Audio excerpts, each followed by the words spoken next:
Hey, everybody. Hey everyone, it is Thursday. Welcome. Yeah. Holidays are creeping up fast on us. Yeah. I mean, our neighbor over there has his lights blaring into our house for the last 2 weeks.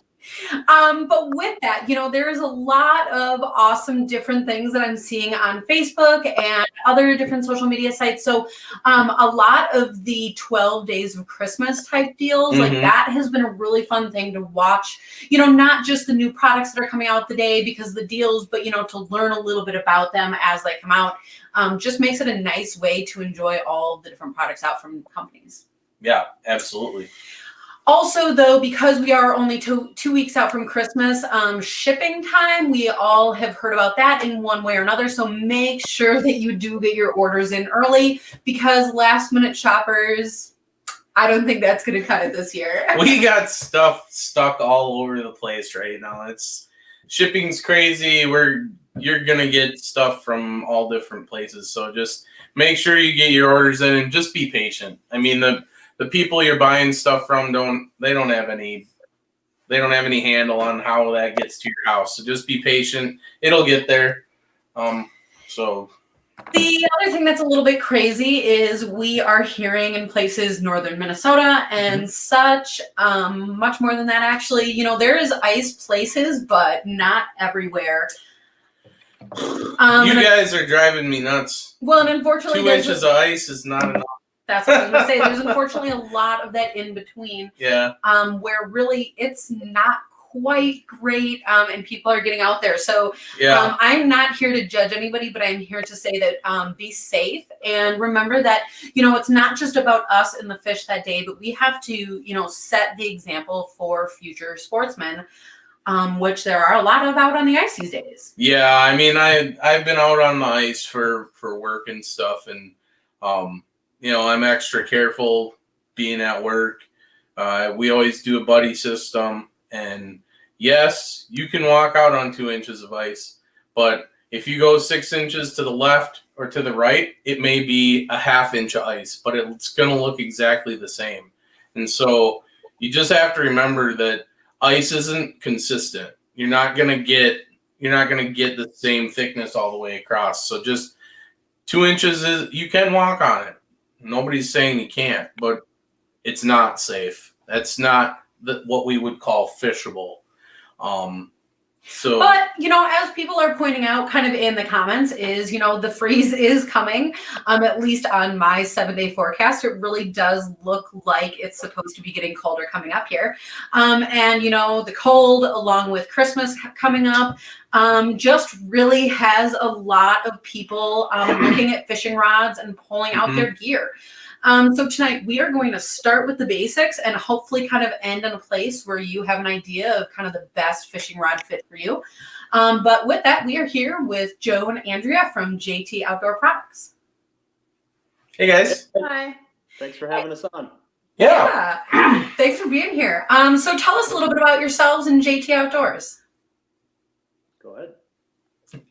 Well, so JT Outdoors is out of Farmington, Minnesota, and we do all of our rod design here in-house, and we source componentry from all over the world, but all of the rods are hand-tied here in Minnesota and Wisconsin and finished in our shop in Farmington, and everything ships from here as well. Yep, it's a family business. Andre and I are owners. My dad is also an owner, so it's a family business, and it's kind of interesting how the whole thing evolved, because I started tinkering around down in the mechanical room and quickly outgrew that, and now we have a shop on the property, which is nice because we do still work full-time jobs. Both Andre and I do. By day, I'm a director of sales, and we build gun ranges actually. So I have two interesting careers.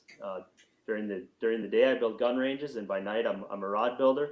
And Andre works in the healthcare industry. So having the shop on our property is nice because it allows us to keep the family involved, and the kids are out there. Both of our daughters are helping out. So it's been a great business and something we're very passionate about. Well, and like we were talking about, there's a lot of these different companies that are really experiencing, kind of the crazy struggles that the year has brought us, along with the holiday season, along with ice season. And it's a lot that all goes on at once. So it's kind of gets crazy out there, Right.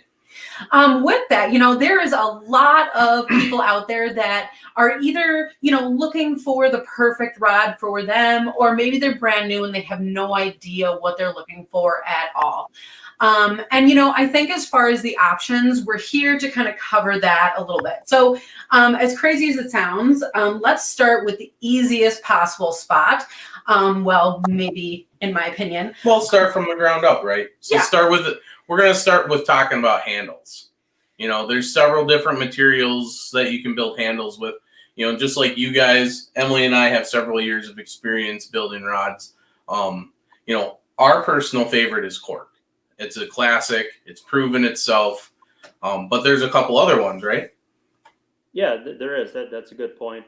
Cork, really traditional. It's been around forever, and every one of our rods has a cork option for the most part.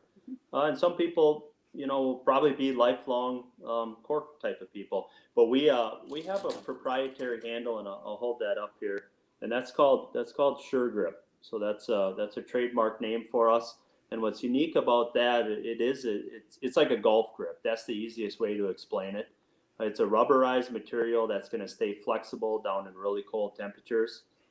It's really durable, and it also gives you that great feel. So when you get cold or you have a glove on or it's wet, it's going to give you that grip. Now we're finding that we sell that probably 3 or 4 to 1 over cork. And it was kind of interesting because when we first launched that product, we really didn't know how to forecast how to purchase our handles, because we got to have everything pretty well in advance to meet the demand. And I was very surprised by the number of people that gravitated towards the Sure Grip. And now, of course, they're forecasting. We've been able to figure that out and order off of a data. But the Sure Grips is the preferred handle type.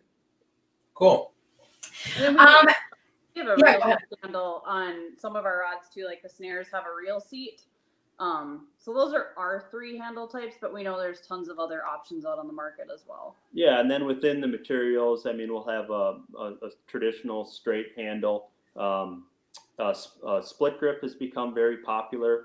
Most of the rods have a split grip option. So you have 3 different handle types, and then you have a split grip versus a straight handle or the reel seat. So it ends up being a lot of different options, actually. So then as far as the split grip or the straight handle, that is really just a straight preference. Maybe there's a case where you just need to try both to know what you like. Some people swear that the split grip has a little bit more sensitivity. Honestly, I would say that. But again, some people do prefer just a straight grip. Well, and that being said, the split grip was designed as a weight reduction for bass rods. That's where it really came from. But it's found a niche in ice fishing, at least for me. When you hold your reel like pistol style, you can rest that blank on the inside of your hand there, and it gives you that little bit of extra sensitivity.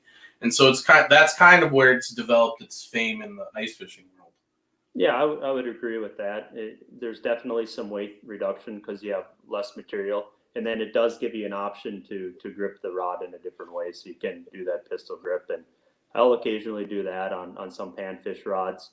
My preference is a full handle on any medium power rod or up. I just feel like I just get more power there because you can grip it a little bit different overhand. So if I'm running a black rain and I'm fishing lake trout or something, it's always going to be a full handle. But if I'm really finesse fishing, say like a panhandle or some of the spring bobber or rogue, I do prefer the split grip in that situation. So, and that's just my personal preference. I know everybody's a little bit different. We do offer a split grip in the black rain, which is a medium powered rod, and that sells very well also. So it's really just preference, I'd say. Well, and it comes down to preference because it comes down to confidence. It's like the bait that's at the end of your line. Whatever you have confidence in using is going to set you up for, maybe a better jig pattern or whatever it is that day, and hopefully, a slightly nicer fish. Yeah, the best lure is the one you have confidence in. Yeah. So, building up from the handle, we come to the actual rod. And I think that is really kind of the meat of where people are not sure where to go. We kind of run into two different terms here. So we run into power and we run into action. We're going to start one at a time. So power. And I actually looked up online, so not to read from a sheet, but how much pressure it takes to actually flex the rod. So a lot of times people will think of power as, how big of a fish you're reeling in, but that's not always necessarily the case. Yeah, and this is a great question and a good topic, because a lot of people do confuse action and power. So power is what you said. I mean, that's the bend of the rod and what it takes to flex that rod. So you really want to match the power to the species that you're chasing. You don't want to take an ultralight and go lake trout fishing. So you do want to match the power of that to the species you're chasing, along with the lure weight. So we talk about technique specific rods, and that's the first thing that we advise our customer on. One of our first questions is, what are you fishing for, and what are your go-to baits when you're chasing this particular species? And then we're going to match the power of that rod. And then action is actually the way that the rod would curve. So a lot of people confuse those two. Pull that video up. Yeah, so we actually have a little bit of a graphic here. So when we're talking about the power, what a lot of people will read on the rod, because it doesn't necessarily specifically say power. Sometimes it'll say ultralight. It'll say light, medium heavy, all the way up to extra heavy, depending on what you're fishing. And like what you're saying, that ultralight is really much more for your panfish, your finesse fishing. Maybe a medium for walleye. Some people are going a little bit lighter than that because they like that sensitivity. But again, once you get up to a heavy rod, you're thinking like cut bait for catfish. And that's not even ice fishing anymore. Yeah, so power, we spend a lot of time trying to educate on the power of the rod and making sure that people are matching their correct power to their technique. Because a lot of folks don't realize that if you have, say, too heavy of a rod with too light of a bait, you're not able to develop a really good cadence, which is the action that you're putting into that bait. So you really want a little bit of tip deflection when you are working that bait. So it is important that you do match the power of the rod with the lure weight. So we have a really helpful rod selection chart. You can find that on our website, and that matches our rod power with different lures. Well, and one of the things that's a little bit confusing is you can see here, it says medium, and then it says medium down here, and this is kind of where people get confused. You can have an extra fast in a lightweight, but you can also have an extra fast in a heavyweight, and so that's kind of what we just wanted to clear up for everybody. And if you have more questions, please ask them in the comments. We can share the graphic that we have. But like Joe said, they have a great rod selection guide on the website. Right. Well, and we actually have kind of a printout here because, like you're saying, there's more options than even just that necessarily. So, you look at the power, you look at what you're fishing for, and then you look for the type of action that you're looking for. Are you, small jigs, tungstens, panfish, or finesse fishing, or, are you setting this up in like a dangler rod holder? We like those. We saw somebody ask about, I can't find a comment, like setting it up in a guillotine. Those would be all different applications and different types of rods. And so when you are working with a company like JT, you have this nice chart here that helps guide you with exactly what you're looking for. And again, we found that on the Facebook page. I just printed it. Yep. Yeah, a really good example, and I'll use the extremes. If you think about the snare rod, I mean, that's a really popular rod of ours. We sell a ton of them. To make a dead stick work effectively, it's really a moderate type of action. So really a parabolic, slower bend. So it takes a long time to get into the backbone of that rod. That's what you'd call a moderate action. And then I would compare that to a rogue. Now that's a rod where you get into that backbone really fast. Two very, very different applications for that rod. Now the rogue would not be a good dead stick because it has a very fast action. You gotta be right on that bite. It's great because it's really responsive. You get into the backbone really fast with a minimal amount of hook set. So it's really a handheld type of rod versus the snare rod is something that you would leave in a rod holder. And that rod really works on its own, but it needs that slow action to perform correctly. If the snare rod was an extra fast action, it wouldn't function as advertised. So it is important to match not only the power, but also the action of that rod to your technique. And I think, that's one of the other things that people get a little bit lost with is, whether you pick out the rod or not. I think some people get a little bit lost with, spring bobber versus not. So let's talk a little bit about that. In your opinion, what is the best applications for a spring bobber? Well, I'm biased because I'm a spring bobber guy. We make so we have two different types of panfish rods. We have our panhandler series, which do have the spring tips on them. So it's we have a proprietary blend of spring bobber. Sorry, we got a very vocal cat. So he's I like it. He wants to go outside. Yeah, he's got some entertainment. He at night he wants to go outside hunting, and we let him do it. So he's looking at us like, what the heck's wrong with you guys? It's time to hunt. So I can't blame the fella. But back to rods. So on the panhandlers, we use our proprietary material, which is a nickel titanium tip. And what I like about that is the sensitivity. So when we're talking about the panhandlers, there's really no material in a rod blank that you could bring down to that type of sensitivity or that diameter and have it be durable at all. I would say the only drawback with springs is they're a little bit more technique specific as far as the lure weights that they'll handle. You have a little bit of a smaller range, but you're going to have the ultimate sensitivity in a spring tip. And let me hold up a rod here so everybody can see. What we do differently is we tie that directly into that rod blank. So essentially, this becomes an extension of the rod itself. So it's almost like an extension of the blank. And then we design all of our own blanks from scratch. So what we do is we design that load curve to flow right into the curve of the rod blank. A lot of times you'll see spring bobbers, they're all the way bent over and that tip isn't even bending yet. So that's a big deal. You really want that to flow all the way through and have that spring tip matched exactly for that blank. So if you just take a random spring bobber out in the market and tie it on any old rod, you're going to have that hinging effect. So that's where we're a little bit unique and different. And I like being able to detect a lift bite with a properly matched spring. So this is a 24-inch panhandler. So this is our finest wire of any of our spring tips. And when I match out with a 4mm, I just get a nice little bit of deflection. And I'm waiting for that ball to come up. Actually, everyone watches for that.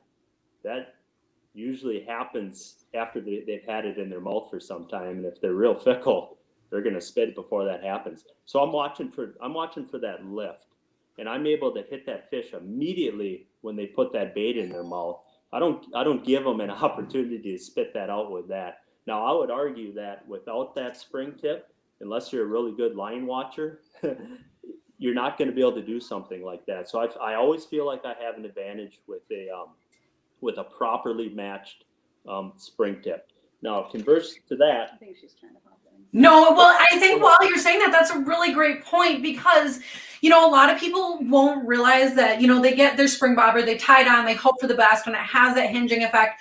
But a lot of times that's something that can really contribute to missing fish.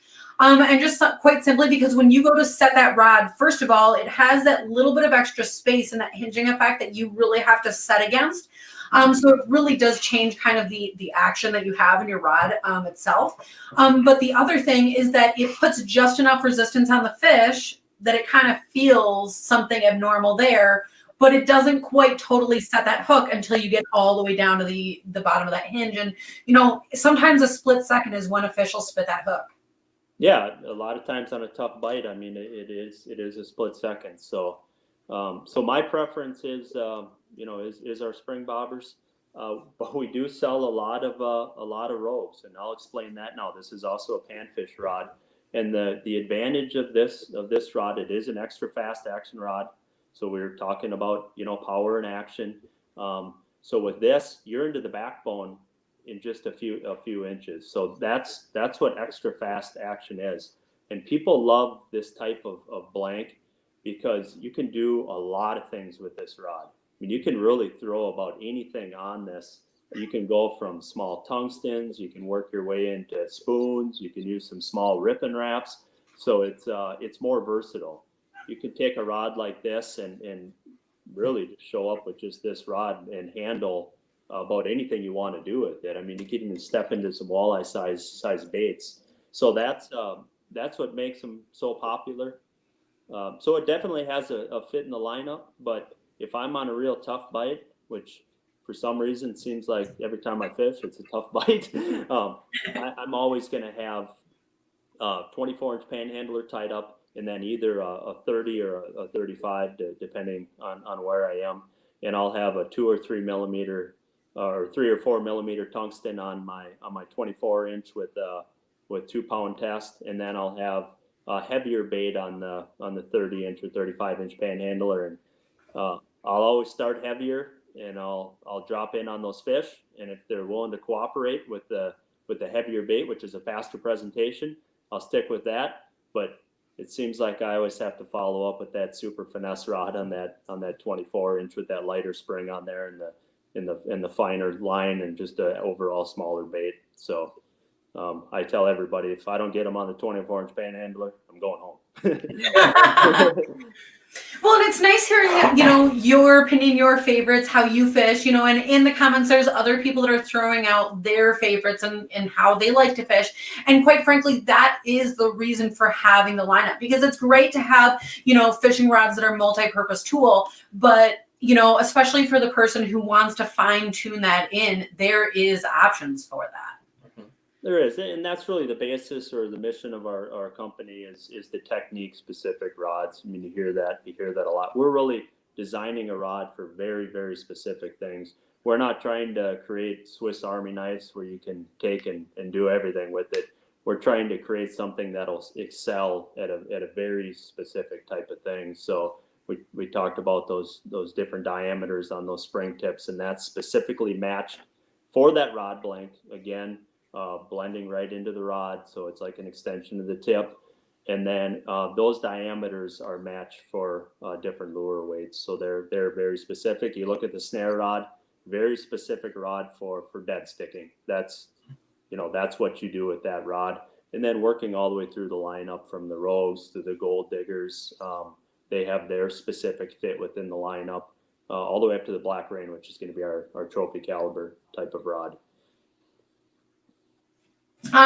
So, you know, the other funny thing about ice season kind of coming up upon us here is a lot of people are getting their equipment out from last season. So with that, I'm going to ask kind of two questions in one. The first one is about storing your equipment, you know, keeping it safe during the season, but then also storing it in winter. Are those two different ways? Do you toss them in a bucket? What do you do? Paper clips? What do you do to keep your rods always prepared to fish? Well, bucket's a swear word. These they are precision tools. A lot of people confuse a high dollar rod with extreme durability. They think, boy, if I paid over $100 that rod, I should be able to I should be able to skip it off the highway at 70 and have it hold together and run it over the four-wheeler.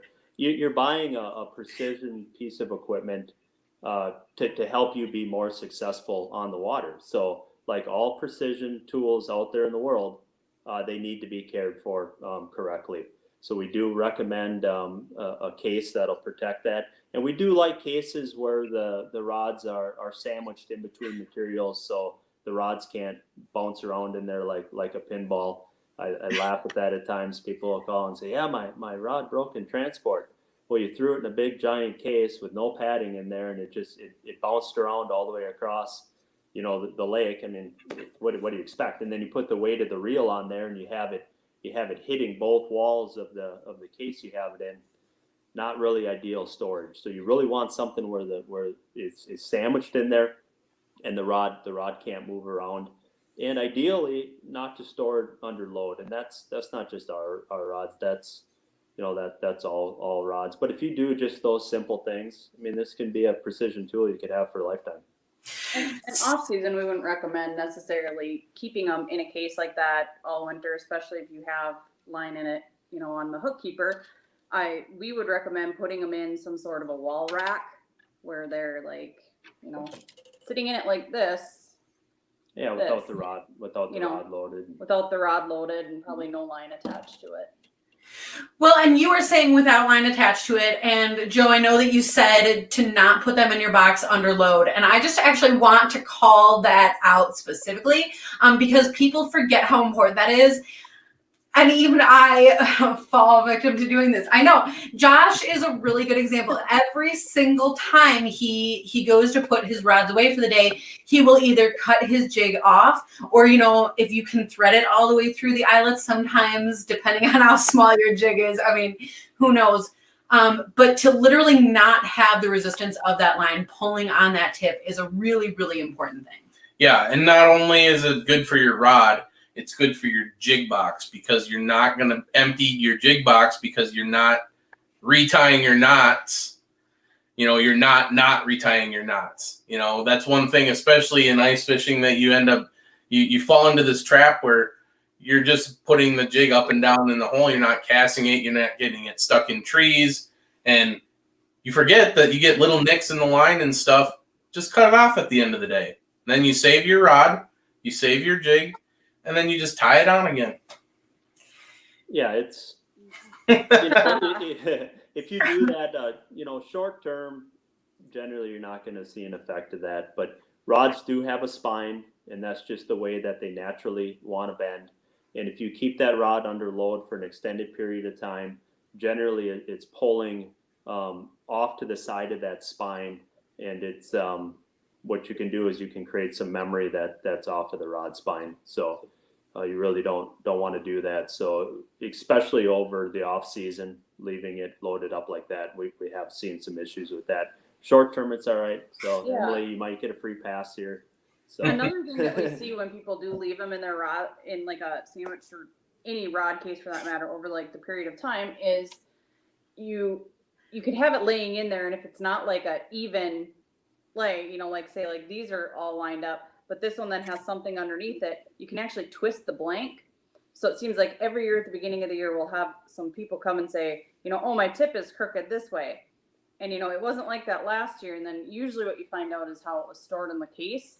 It actually twisted the blank. I mean, you can twist it back, but you got to be careful doing that. Right. And again, that's just letting it rest and off of that spine for an extended period of time. You can lose the spine of a rod over time. So I'm seeing a lot of great support in the comments for JT Outdoors. That's a really awesome thing. People themselves are really the testament to a great product. And people only do that if they're catching fish. So if you want to know the secret to catching fish, one of them is the sensitivity to a great rod, right? The other thing though is with so many happy people, you must have great customer service and all of that. But I know that you have quite a big staff that's like fairly accessible for answering questions and all that, because no matter how much we are here to talk about rods and what they are and how they work, sometimes you go to pick one out and you freeze, or, you go to match it with a reel and you freeze. So where are the resources for people who have these questions? Yeah, absolutely. So, I mean, you can always call our customer service line. We have people out there Monday through Friday at minimum 8 to 5. Usually in the evenings, one of us is out there too, and we're answering the phone. You can always email to ask questions, hop on our Facebook or Instagram, and there's people that are managing those accounts day in and day out and will answer questions. And all of our staff, we do some staff gatherings a couple of times a year. That end up being big training sessions for everybody. So most of our staff, unless they're new and haven't been able to come to something yet, have a really great knowledge base of any of the applications for the rods, you know, what reels, what line, what you should put on, the powers of them, all of the stuff that we've talked about tonight. And they're all really knowledgeable and can answer any of those questions. Yeah, I would add to the element of our pro staff.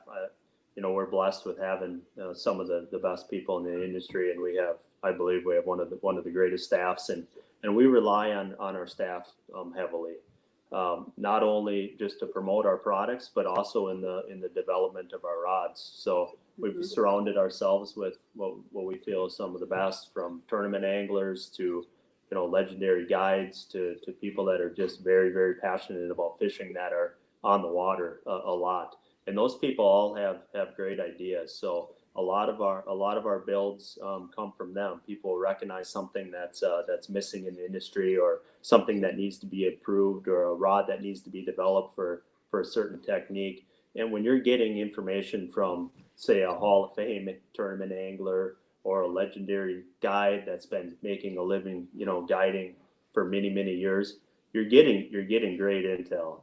I mean, these people are really at the pinnacle of their career, and they're,